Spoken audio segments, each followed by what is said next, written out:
If there are no questions, I want to move on to the next section, which is initiation of contraction. So we know that how your muscles contract, we know what the muscles are made of and all of that.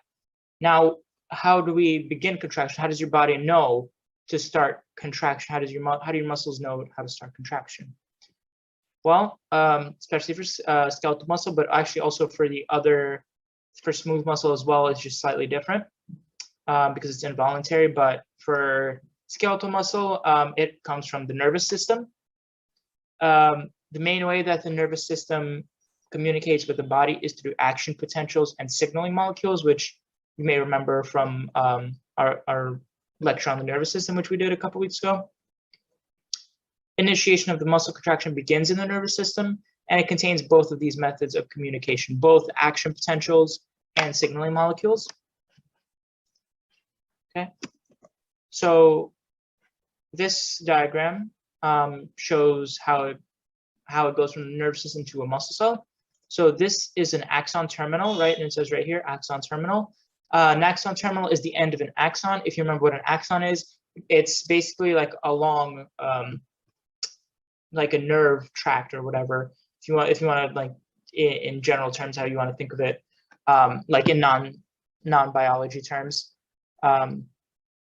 it's kind of like the transport system from your brain to the rest of your body, right? And this is the end of it, the axon terminal, so like the tip. An action potential, you remember, it goes down an axon, so it would have traveled a long way, and then it would have finally, the action potential would have come in through here, right? Once the action potential reaches this end part, it goes to these voltage-gated calcium channels right here, right?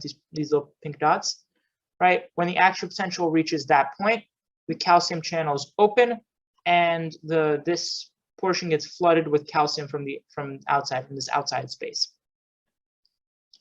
When this outside space gets flooded with calcium, this little bubble with these like green molecules inside goes from here to here to here, and then it finally reaches the end, and it actually opens and spills its contents out into this in-between space, which is called the synaptic cleft. Right? And this little green molecule is important. It's called acetylcholine, which I'll write down for you in a bit, but it's very important. It's called acetylcholine, and this is called a postsynaptic cleft. It's actually, this is on a muscle already. This is on the sarcolemma, which is like the membrane of a muscle fiber, and the sarcolemma has these little receptors, these little blue things, right?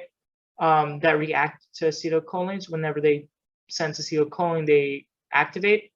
And what they do is they activate this little orange channel.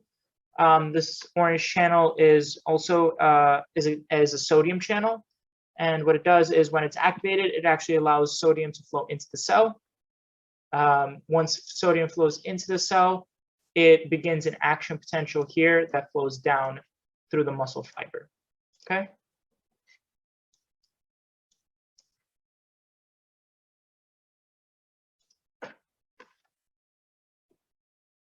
Okay. Somebody asked, the action potential uses sodium, but the other contraction uses Ca2. So we'll cover this in a second, but different action potentials can use different things. Some use calcium, some use sodium. In the case of the action potential in the axon, usually it's sodium. In the case of here, to release the vesicle, the secretory vesicle that has the acetylcholine, this reacts to calcium, right? And that's because this area can't have action potentials. This area can't create action potentials, this like final plate area, right? So it has to use calcium. However, this postsynaptic area also uses sodium to bring the action potential down further into the muscle cell, into the sarcolemma, through the sarcolemma and further into the muscle fiber. Okay, moving on. So steps initiation, once the action potential reaches the sarcolemma, what happens next, right? So again, acetylcholine, which is this, which is the green molecule, it binds to the receptor on the sarcolemma. The receptor opens a sodium ion channel that allows sodium into the muscle cell, into the muscle fiber as well, into the muscle fiber it's also called. Then an action potential is generated because of the influx of sodium causes an action potential. An action potential is generated that travels down the T-tubule, which is just a tubule that runs throughout the muscle fiber and carries the action potential. Somewhat similar to how axons carry it in our body. The T-tubule carries it through this, the muscle fiber, right? Eventually, the action potential moves past the sarcoplasmic reticulum, which is the ER in a muscle cell. And when it moves past it, actually, it depolarizes it as well, the sarcoplasmic reticulum, and the voltage difference, the depolarization triggers a response in the SR, causing it to release calcium into the muscle cell. So normally the SR contains a lot, it's like a storage space for calcium in the muscle fiber. When the action potential passes by it, the voltage difference causes it to release some of the calcium outside, right? It opens a gate, and then calcium can go out of it into the membrane where there's not a lot of calcium, right? It goes down its gradient. The calcium then binds to troponin, which is an important protein we'll cover in the next slide, and it begins the myosin-actin bridge cycle, the actual contraction of the muscle. Okay, so it's actually the calcium that begins it. Okay, and if you want to take a quick picture of this, go ahead. Okay, all right, moving on. Troponin and tropomyosin, right? These are very, very important. So first we cover tropomyosin. Tropomyosin is a filament that is normally bound to myosin binding sites on actin. Actually, if you remember, when I talked about actin here, if you want to visualize it just to help you, in this cycle, I remember mentioned that these blue balls were the actin, right? Which the myosin binds to. This orange line that's running through them is the tropomyosin, right? It's like lines essentially that go through, right? It's a filament that goes through. It's normally bound to the myosin binding sites on actin. So the sites on actin where myosin should attach to, right? And it acts as a blocker because it covers those sites. It prevents the myosin from binding actin and the formation of the cross bridge. If myosin can't bind and form the cross bridge, there can be no contraction, right? In order to begin the contraction, you need to remove tropomyosin from those sites. Tropomyosin is a protein which has, the way you do that is through troponin. Troponin is a protein which has two different binding sites. It has a calcium binding site and a tropomyosin binding site, right? When calcium is released from the SR, it binds to troponin, right? Which then activates troponin and allows troponin to bind tropomyosin. Troponin can only bind tropomyosin when it's bound to calcium as well. You only have calcium in the membrane of the cell when the axon or the brain or the nervous system tells the cell or the muscle fiber, I want to contract, right? I want you to contract, right? And that activates the troponin and allows it to bind tropomyosin. When it binds tropomyosin, tropomyosin moves out of the way of the myosin binding sites and allows myosin to bind, right? Thus beginning a contraction cycle. If you want to look at this picture, again, these little gray balls are the actin. And if you notice, there's these little blue dots, and these blue dots here as well. Those blue dots are the myosin binding sites on the actin, right? Those are the spots where the actin or the myosin actually attaches to the actin. If you look at here before troponin binding, this little vine thing, tropomyosin, is actually perfectly covering all of these dots, right? It's perfectly covering these dots, so myosin can't bind. However, when this little red thing, troponin, binds calcium, it slightly moves out of phase. So if it was like this, it slightly moves out of phase, and now it Now these are all open. It's still there. The tropomyosin is still there next to it. It's just not covering it anymore. It just moved slightly, right? And now tropomyosin can bind and we can have the bridge going. And then when you want to terminate contraction, you just simply do the opposite. Contraction is terminated once calcium is removed from, I'm sorry, I shouldn't have said from the SR. It's removed from the membrane into the SR. It actually has to go back to the SR. This sarcoplasmic reticulum has to be removed from the, not the membrane, it has to be removed from the cytoplasm, right?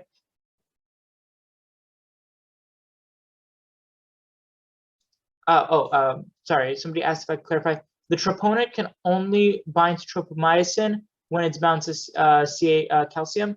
Troponin can only bind to tropomyosin when troponin is bound to calcium. So like I mentioned, troponin is this little like red ball right here, right? And that it's bound to calcium. When it's bound to calcium, it can actually bind to this vine, the tropomyosin, right? When it's not bound to calcium, it can't bind this vine anymore and it can't move it out of the way, right? But the troponin binds to calcium on one side, and then on the other side, it binds to tropomyosin. Okay. All right. Once there's no more available calcium because it's all been shoveled back into the SR, for troponin to bind to, troponin is not bound to calcium anymore. Because that, it has to unbind tropomyosin as well. It can't stay attached to it if it doesn't have calcium. Once tropomyosin is unbound by troponin, it returns to its original position, twists back, and blocks all of the myosin binding sites on the actin again. Because even during contraction, the calcium concentration in the sarcolemma and in the cytoplasm is low relative to the concentration in the SR. In order to remove the calcium from the cell, you need active transport mechanisms, which use ATP to pump calcium against the concentration gradient back into the sarcoplasmic reticulum, back into the SR. This also goes in, it's also a big factor in why once you die, you have rigor mortis, you become stiff. Again, if you have no ATP, you can't pump the calcium back into the cell. The calcium has to dissipate on its own somehow, but it won't like do that very quickly on its own because of the concentration gradient. So since there's no active transport, the calcium just stays in the cell, and the myosin binding sites are not blocked by tropomyosin. So myosin can actually just stay attached to the actin filaments, right, for a while until either the calcium dissipates or something else gets broken down, right? And eventually rigor mortis does end. Okay, does that make sense? There's actually two reasons that rigor mortis happens. So I know I went through a lot. Do you guys have any questions about troponin, tropomyosin, actin, calcium, the SR, anything before we move on to this big question?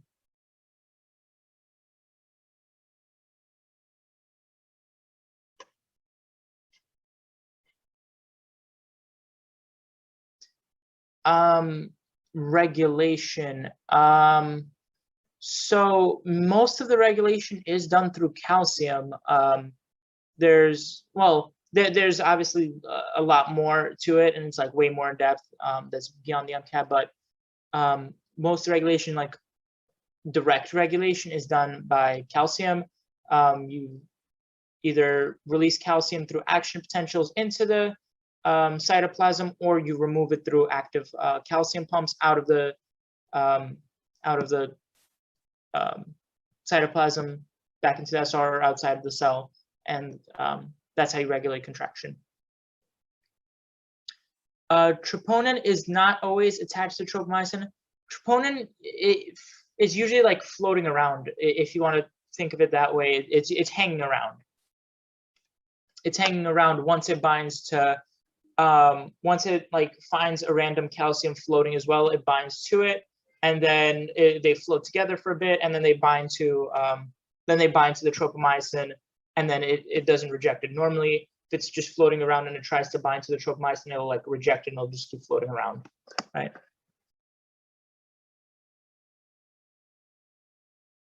And technically, troponin has 3 binding sites, one for calcium, one for tropomyosin, and then it has another binding site, but that third binding site is the I site. But that's I think beyond the scope of the MCAT. That's if some of you may remember if you took like a biochemistry class maybe, or any other advanced cell biology class, but that's beyond the scope of the MCAT.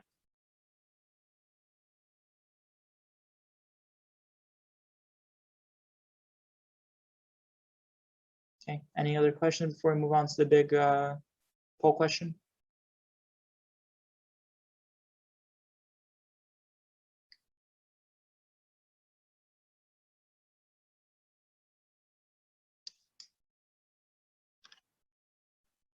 Okay. All right. So this is a big one, but I really like this question. If you can get this question, I think you understand most of muscle contraction already just by answering this question, right? So I'm going to launch the polling. I'll give you guys a couple minutes. Please look it over, think each answer choice through, and let me know what you guys think.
I'll give you guys another 30 seconds to a minute, okay? So try and get your answers in if you haven't already.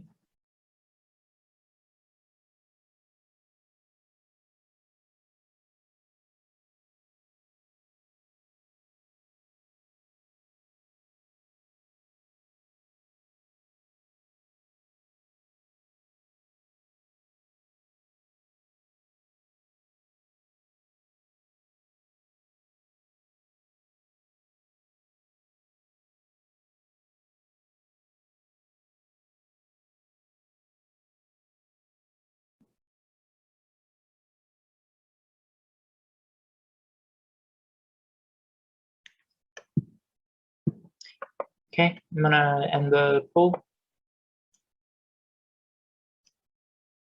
Okay, so the majority of people actually picked A and B, right? However, the correct answer is actually C. And let's go over it, right? Let's go over step by step. Number 1, dissociation of the myosin head from the actin filament. This goes back to the cycle. And this is true, dissociation of the myosin head from the actin filament.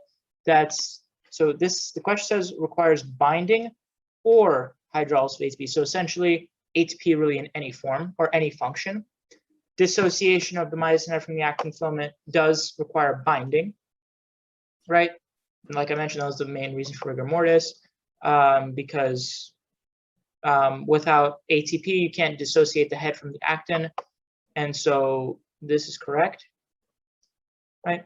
Attachment of the myosin head to the actin filament, again, it is required by hydrolysis, except this time, right? Hydrolysis of ATP, I said, once ATP binds, it's uncharged, it detached from the head, it becomes uncharged. Then it has to hydrolyze into ADP and inorganic phosphate to become charged and then bind again.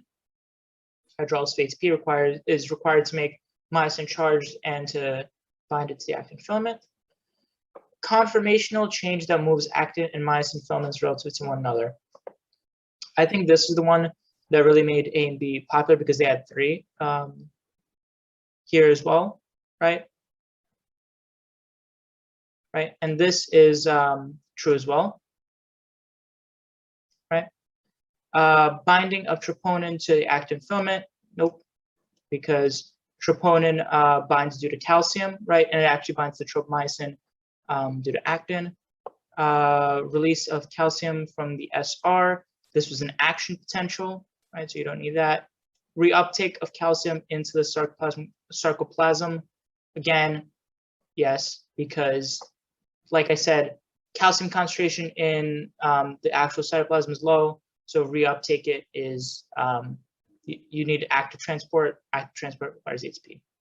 So it's this one, right? Right, oh, I'm sorry, actually about this one, you don't need, I made a mistake. It's because it can be loosely bound without, my mistake, it can actually be loosely bound without myosin head to actin filament, right? And for the conformational change, like I mentioned, I believe I went through all of these, right? Yeah. Any other questions? The reason this one's wrong is because you can have a weak attachment to between the myosin and actin filament without hydrolysis or binding of ATP. But the hydrolysis of ATP is required for the power stroke. Right, it charges it, which allows it to bind and then perform the power stroke when it comes apart. So that's why 2 is not the right answer.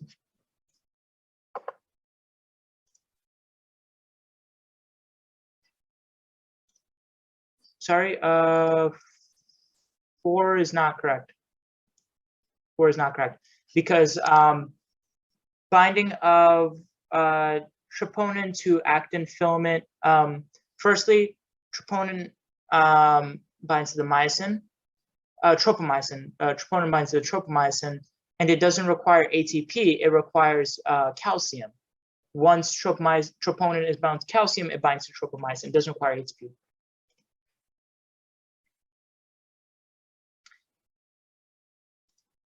ATP is not required for attachment because it can attach weakly without ATP, right? Without ATP, it can still weakly bind. The reason you need ATP is to actually bind strongly and then perform the power stroke, which you can't do without ATP, right? A weak binding is not enough to perform a power stroke, and you need a strong binding. Yeah.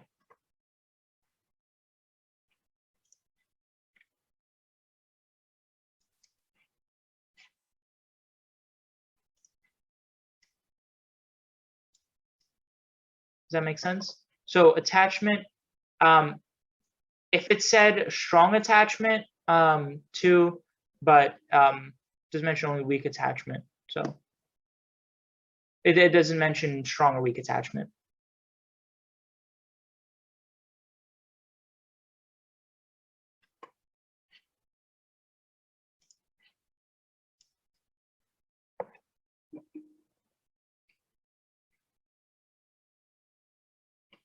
Any other questions? Yeah, so it can attach itself initially weekly. So in the diagram, I showed it. So in the diagram, in like the cycle I showed with the picture, it did require the binding to attach strongly to become charged. However, it can technically attach weakly. It'll come off very easily, and then it needs actually the ATP to become charged, actually continue on to do the power stroke. It's kind of similar to how, like in a chemical reaction, in an equilibrium or in any chemical reaction, really, you technically do go forwards and backwards, but overall you go forwards more than you go backwards. So even though it's only showing you go forwards, but really you're going this both ways, right? It's just because it doesn't change, but yeah. I'm not sure if that made it clear, or maybe might have confused a little more. If it confused you, don't worry about it. Didn't forget I said anything, but if you think of it that way, it can attach if it's weakly, but it can't proceed further if it's weakly attached unless ATP is also attached. Unless ATP also is hydrolyzed, I mean.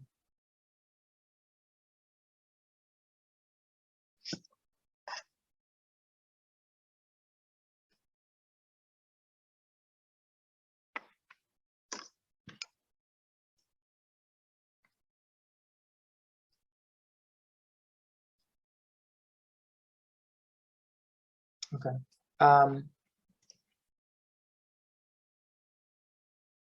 2, 4, and 5. Okay. Like I mentioned, 2, attachment of myosin head to active filament. This does not require ATP necessarily, or hydrolysis of ATP. For example, you can actually be attached to the myosin head and active filament without ATP being involved. You can also, even when you have ATP, be very weakly bound to it. You just need hydrolysis to for attachment, to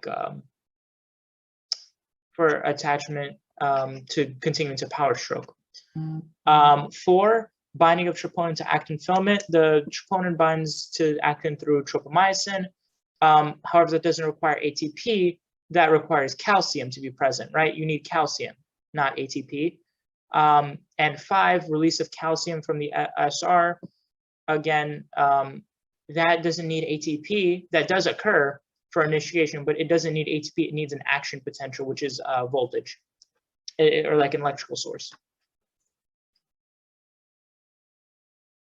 Oh, this was taken from a real practice MCAT, so I would not be so sure about that, Opal. This is exactly a question that the MCAT would give you, and that's why I like it so much, because this is exactly what they would give you.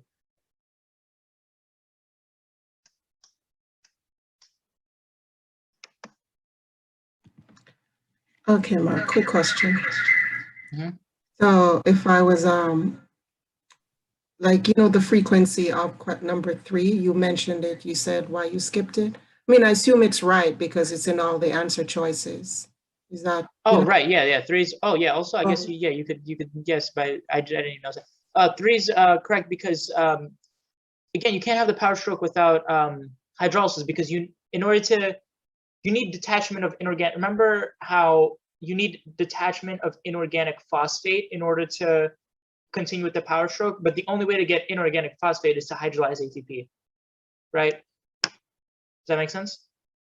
Yeah, I'm not concerned about why. It's just that I wouldn't have even bothered reading 3 simply because it appears in all the answer choices. So it's obviously a correct answer. So I would have just focused on the other 1, 2, 4 remaining. You know what I'm saying? 3's in all the choices. Why would I even bother reading it?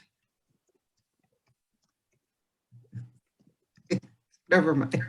Yeah, but yeah, so I didn't even notice that until you mentioned it. But yeah. And somebody asked, you said part 5, you need voltage, electricity.